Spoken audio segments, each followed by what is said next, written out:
Acá, la locomotora, ¿no es cierto? La 7000.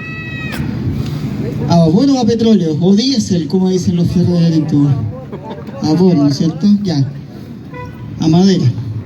Fíjense lo que estoy diciendo. ¿Por qué quise partir con este objeto? Voy a tratarlo más así, bien. Esta locomotora, les comento que se llama la Palmilla. Esta locomotora tuvo mucha importancia en el tren de San Fernando a Pichilemu. Y ustedes van a decir, ¿por qué? La Palmilla es una locomotora del tipo 18. Y esta locomotora fue una de las primeras que circuló por el tren de San Fernando a los cruceros de la Palmilla. Ahora les voy a contar la versión premium de todo esto.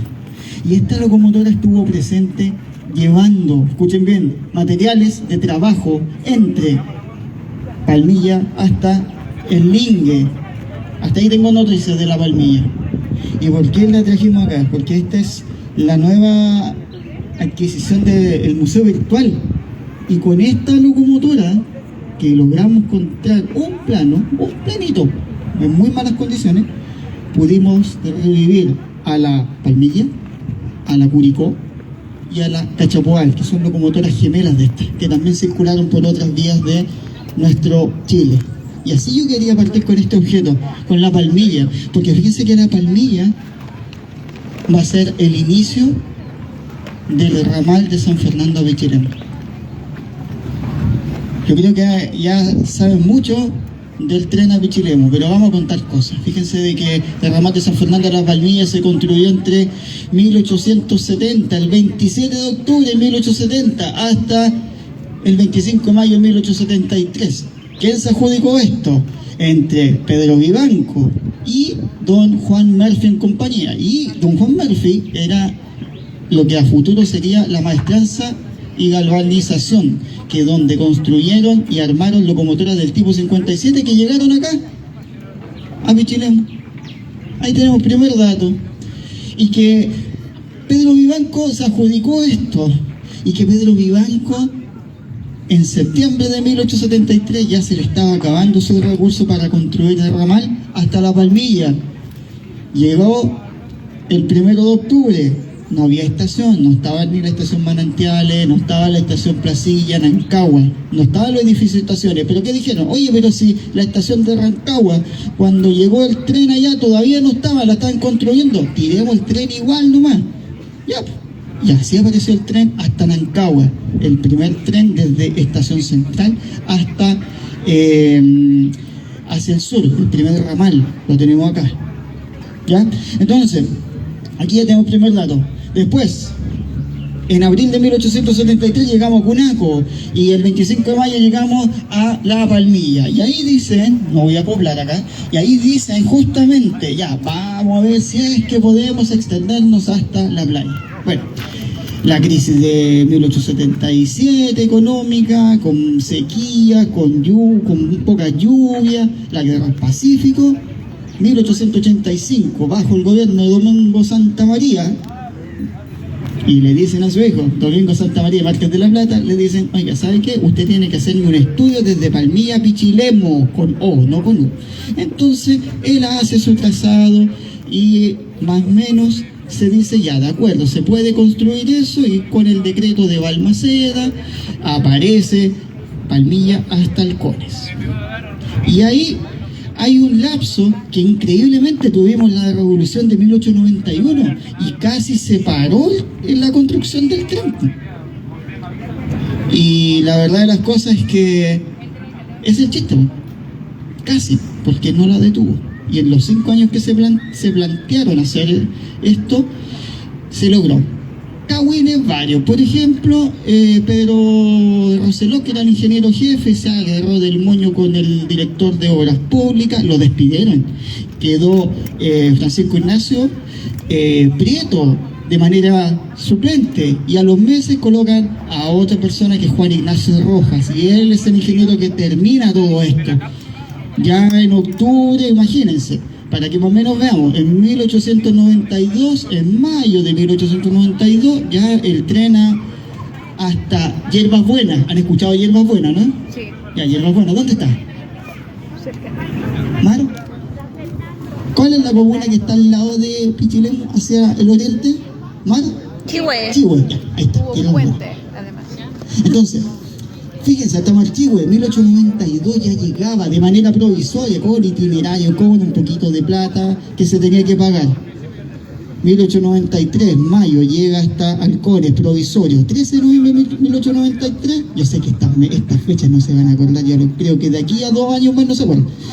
Pero el 13 de noviembre de 1893 llega el tren hasta Halcones. Pero Daniel Ortúzar en 1892 ya dijo, ¿sabes qué? Juntamos con los vecinos 5.000 pesos de la época, no pensé en 5 luquitas de ahora, 5.000 pesos de ese entonces, y le dicen, ya, aquí usted tienen para que hagan un estudio de Halcones a Pichilemu. Y ahí aparece Agustín de Rose, estudio, aparece el Bovillier, aparece este caballero Santa María otra vez por parte del Estado. Y también hay una persona muy importante, el ingeniero Payés, que toma parte del trazado de donde está el Fundo Halcones, que en ese entonces era de don Federico Escoto. Aparece parte de ese trazado, toma lo que se había estudiado antiguamente Santa María y empiezan a generar diferentes estudios. ¿Lo tomaron en cuenta algunos de ellos? Sí, solamente Santa María.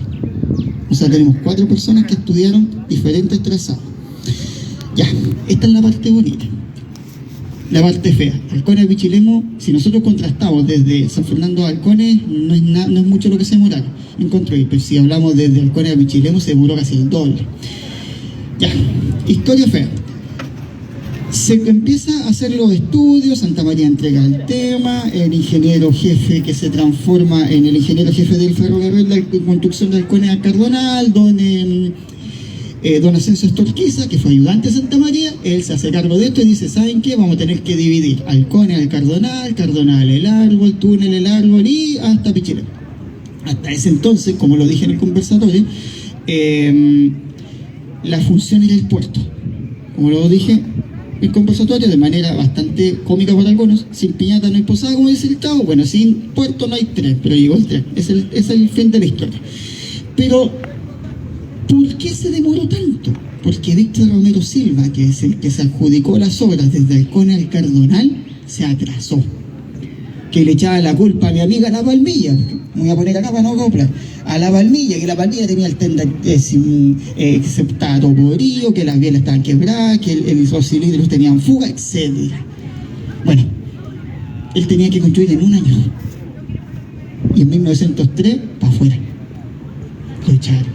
¿Por qué? Porque no cumplió el objetivo. Entonces, si nosotros observamos eso, el motivo por el cual el tren a Pichilemu se demoró tanto fue porque en la primera parte de Halcones al Cardonal, Víctor Romero Silva se atrasó.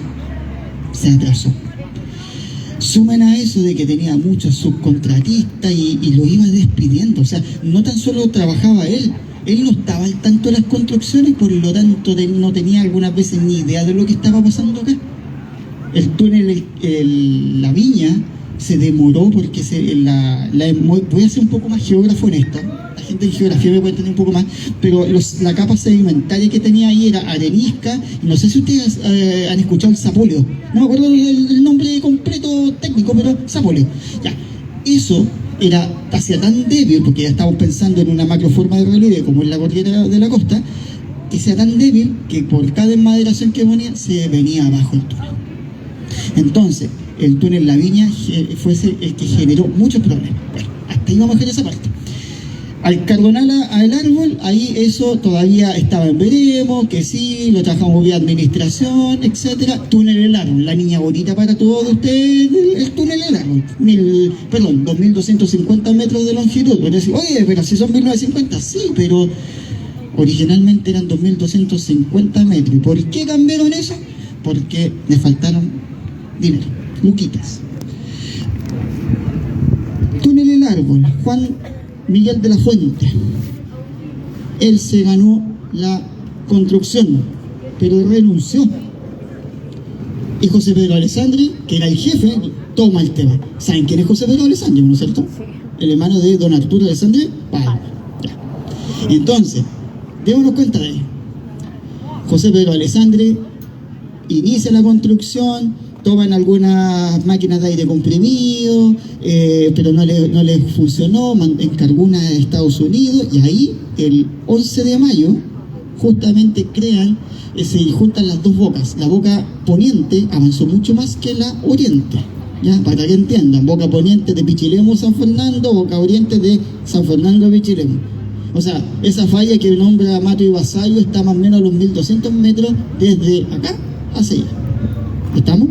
Entonces, José Pedro Alessandri en 1906 ya tenía listo esto, fíjense, 1906, y recién en 1904, en 1903 eliminan a Víctor Romero Silva. Víctor Romero Silva se va, siguen con administración, se detienen las obras, y miren lo que pasa, llaman en una nueva licitación, y ahí dicen Halcón al Cardonal y Cardonal el árbol. Para hacer el resumen, Julio Aninat, un caballero Concepción, que creo que por ahí tengo la dirección de su casa todavía, no sé si estará, la gente de Concepción me podría ayudar con eso.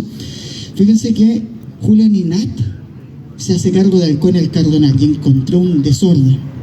1907, le cortan el contrato. Le cortaron el contrato. ¿Y qué hicieron? No, es que la crisis de 1907, no, es que el problema de la sociedad, todo este despertar de los trabajadores, y empezaron a tomar en el Congreso todos esos argumentos para liquidar el contrato. Cuando se dieron cuenta de que peligraba el puerto, dijeron ya, pongamos los dineros, deje que Aninat termine. Y recién en 1910, lo que tendría que haber estado terminado en 1903, se culminó, en marzo de 1910. Y ahí estuvo abandonado. O sea, abandonado, ¿no? ¿En qué sentido? Abandonado de que no había servicio. Entonces a Ferrocarril del Estado le pasaron un dinero para que reparara la vía desde Halcone hasta el Lingue, para que pudiera llegar en enero de 1911 a la estación El Lingue. Y ahí, ¿cómo ustedes dirán? ¿Pero cómo lo hicieron? Fácil, porque crearon un camino público que salía por detrás de la estación El Lingue, se iba por lo que hoy día se conoce como Puente Mula, que para mí es Paso Las Mulas. Sigue después por la zona que hoy día sería el cruce del kilómetro 106, que sería el cruce de Las Toscas, y de ahí ese camino llegaba a las afueras de la hacienda El Puesto, de la señora Mercedes Reina Alcalde. ¿Se fijan? Entonces, ya tenemos hartos datos, ese camino es público, porque se lo expropiaron por 440,4 pesos de la época a la señora Mercedes Reina Alcalde, fíjense. Entonces, llegamos hasta el árbol, como le decían en un momento, después del Linque a Pichilemu. ¿Qué pasó ahí? Otro cagüín. Eugenio Boviller en 1909 se adjudica las obras, y finalmente, ¿qué es lo que pasa? En 1913, como ya el puerto no se construía, no hay necesidad de construir la línea, y querían dejar hasta el Lingue y toda la construcción para acá eliminada. Piensen que Boviller tenía el contrato desde el árbol, o desde el Lingue hasta acá, Pichilemu. Entonces dijeron, pero pucha, están construyendo, ya, de acuerdo.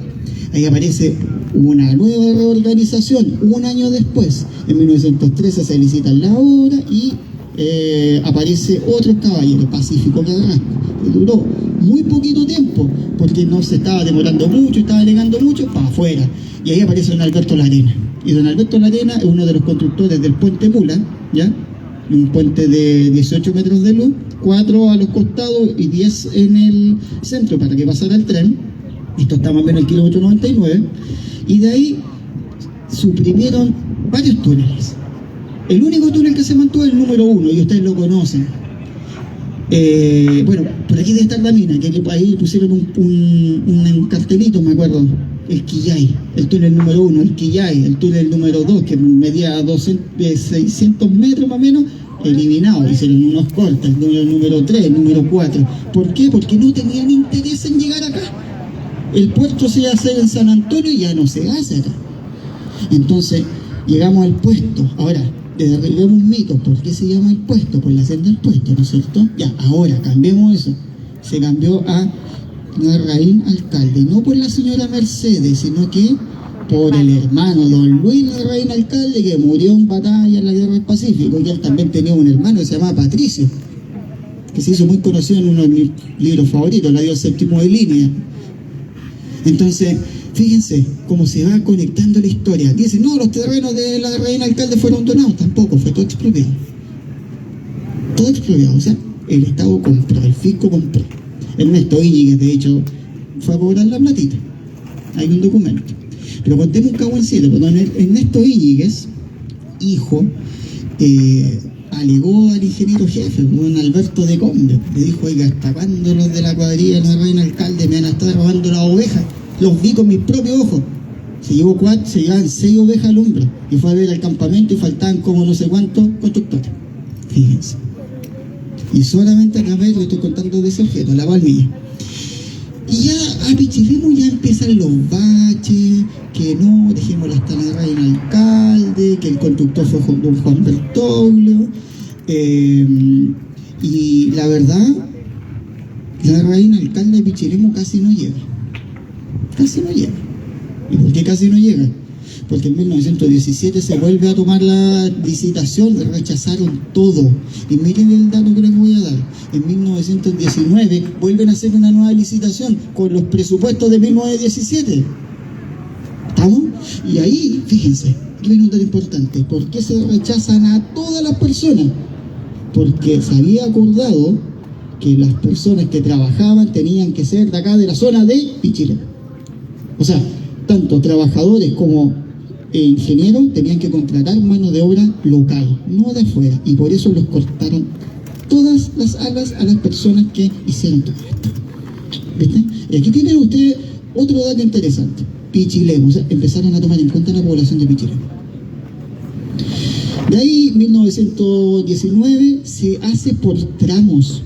Y esos tramos se llaman tratos, ya ni siquiera se licitaba por sección, eran por kilómetros. Por ejemplo, del kilómetro de Reina Alcalde está en el 108,8, del 108,8 hasta el 111,4 más o menos, era un tramo. El otro tramo era 3 kilómetros más allá, y así, hasta que llegaron acá. Y así se terminó de construir después de casi 50 y tantos años, 56, 57 años. Desde aquel 1868 que el señor Jequier lo mandaron a hacer el primer estudio de San Fernando a los cruceros de la Palmilla. Y esa es la historia. Y eso estamos conmemorando. Ya, ¿hablamos la otra parte? Esa es la historia. Y le agradezco ese aplauso, porque ese aplauso es dérselo a la gente que se sacó la mugre en esto. Por no decir una palabrota. Se sacó la mugre en esto. Cuando les conté todo esto, fecha, todo eso, pues esa es la parte historia. Ahora, bueno, ya le voy a cambiar a la otra parte, a la parte humana. Yo necesito que aquí ustedes valoren esto. 57 años de construcción y solamente 60 años de pasajeros hasta acá. En 1995, carga. Don Carlos Cardún con el tren del vino. Gran amigo, don Carlos Cardún.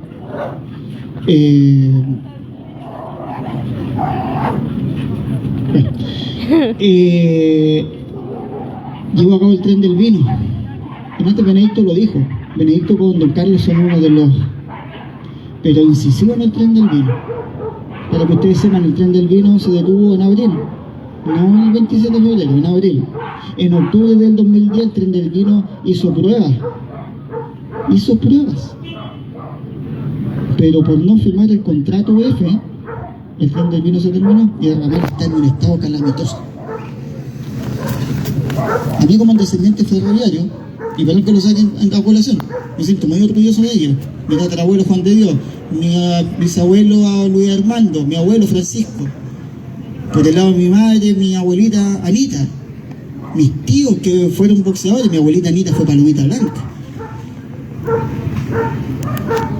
Me da molestia, porque a la larga nosotros perdimos el ramal más antiguo de Estación Central, o de Santiago, o de Alameda, al sur.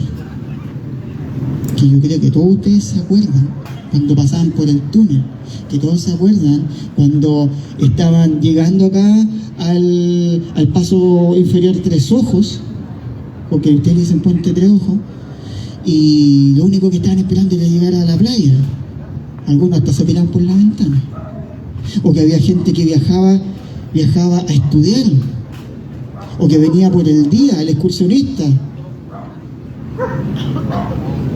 Ese es el tren a Pichilemu.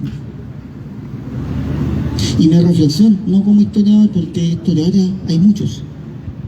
Se los digo como una persona igual que cada uno de ustedes, sin mis títulos ni de diplomado, ni de magíster, ni de profe, como yo, Juan Cornejo Torrealba, orgulloso de ser descendiente ferroviario.